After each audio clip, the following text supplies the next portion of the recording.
Look, no matter how big or how small, one single act of caring can change someone's entire day. And now more than ever, I think the world could use a little more compassion. That is certainly the opinion. truth. We want to continue spreading spreading Hallmark's Care Enough message by sharing stories that you, our viewers, have sent to us. So our first story is being shared by Larissa. Larissa, yes. You have a story about the special relationship that we can have with our teachers. Yes, which is so important. This comes from Julia Goodson Hess in Watertown, Wisconsin. My first grade teacher, Mrs. Schultz, took time to teach me to read better during grades 1 through 8. There were 24 kids, but she helped all that needed extra.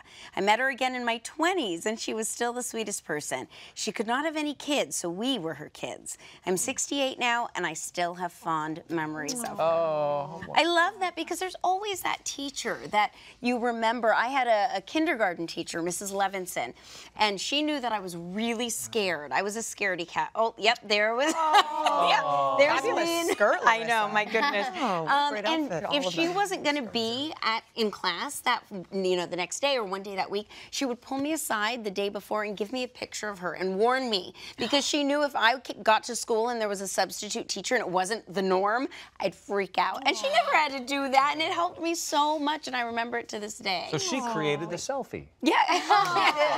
We always wanted to know really where that did. started. Oh, no, teachers are so important. Yes, they are. Orly, I know that you found a letter that really meant something to you as well. I did. The minute I read it, I knew it was the one. This story comes from Veronica Williams in Billings, Montana. My sister put her life on hold for me. She sent me money to move not just across town, but across country. She flew out after work and drove the U-Haul because that's just the way she is, and I love her. She is the best friend I have, and for those who know her, they'll tell you the same. Aww. I think that anyone who has siblings, has that family, that bond is so incredible. I'm lucky enough to have a brother and a sister who I'm incredibly close with, and there's something about that. When you're sort of peer age, you're the same age, but you're family, there's this friendship that's like, it's like quadrupled. Something about it is so special. So I really relate, and I would do the same for them that your sister did for you. So I just thought that was such a lovely letter. Yeah, that really is. Yeah. Oh, it was wonderful. Ken, I know you have a letter that's very special. Yes, this story comes from Ruby Lee in St. Louis, Missouri. When I was in 8th grade, I was struggling with learning English and was struggling in my class. My English teacher at the time stayed after class with me to help me and was always open to any questions. On the day of my middle school graduation, she surprised me with a collection of books to help improve my English.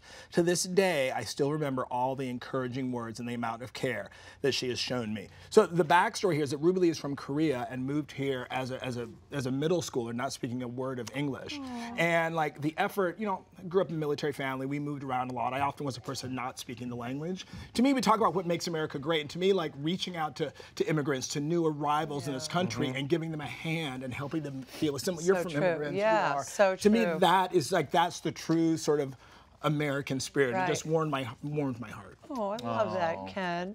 Maria, I know you have one as well. That's all very of these special are to you. warming my heart. No. Yes, this story comes from Cindy Hutton Mitchell in Euless, Texas. Cindy says, on my wedding night, we went to check in our hotel and our bill was paid in full. I don't know why this is making me so emotional.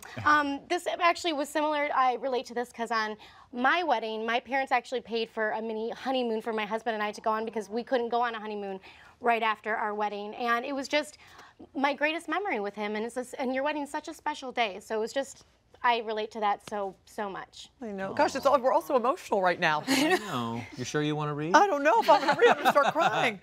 All right, this one really touched me. This comes from Tracy Pierce from Fresno, California. And Tracy writes, it was 2006, and I was working with the AmeriCorps program. My beautiful and wonderful mother had passed away 3 weeks before Christmas. I was at a complete loss and just devastated. My boss, Susan, had relayed the message to other members after I told her that my family and I had decided not to have Christmas that year. She pushed me to go to work one day, and when I came home to a beautiful white decorated Christmas tree with an angel on top. The tears just began to flow. My mom loved Christmas, and I remember all the times that were special. I will never forget that year that I was just about to fall apart, but God's blessings held me together. Oof. I'm about to fall apart, Tracy. Hopefully God's blessings can hold me together right now. I relate to this in such a deep way, and I know Ken can as well, and anyone at home who's ever lost a parent. When I lost my father 5 years ago, it was debilitating. It was almost crippling, where I could not leave the house, and I for sure had situational depression. There was no happiness in my life anymore. I felt like, how could it possibly go on when this man who'd given me everything, given me the opportunity to move to America so I could have a better life, is now gone. So I stayed at home. My friends finally, after 3 months, said, we will not let you stay home, and your dad wouldn't want you to do this. You're coming out with us. It was a holiday weekend, and I remember they came, they picked me up, basically kidnapped me, and took me out to a party that someone was having. And my father was in the military, and he used to tell me all these military stories from him in Greece. That night, I met my husband, John, who was an Army veteran, and he sat and told me military stories from the time I met him, and I thought, my father sent me here. And we got married, and we now have Alexander because of it. So I understand that so much. Thank you so much for all of your letters. I mean, honestly, woo! Wow. You know what, now I'm supposed to say something? Say something, Mark, please. Take it away from us. That's such a beautiful story, and it was your dad. I know it was your dad who came and said, get out into the world.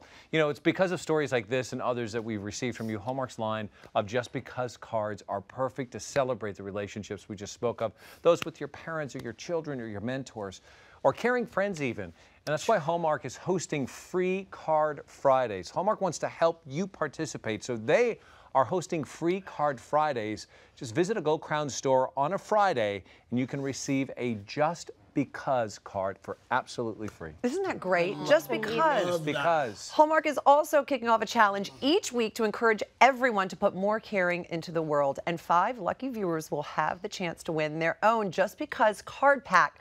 To win, all you have to do is send us your stories of caring and kindness to our mailbox wall or to our Facebook page, because when you care enough, you can and you will change the world.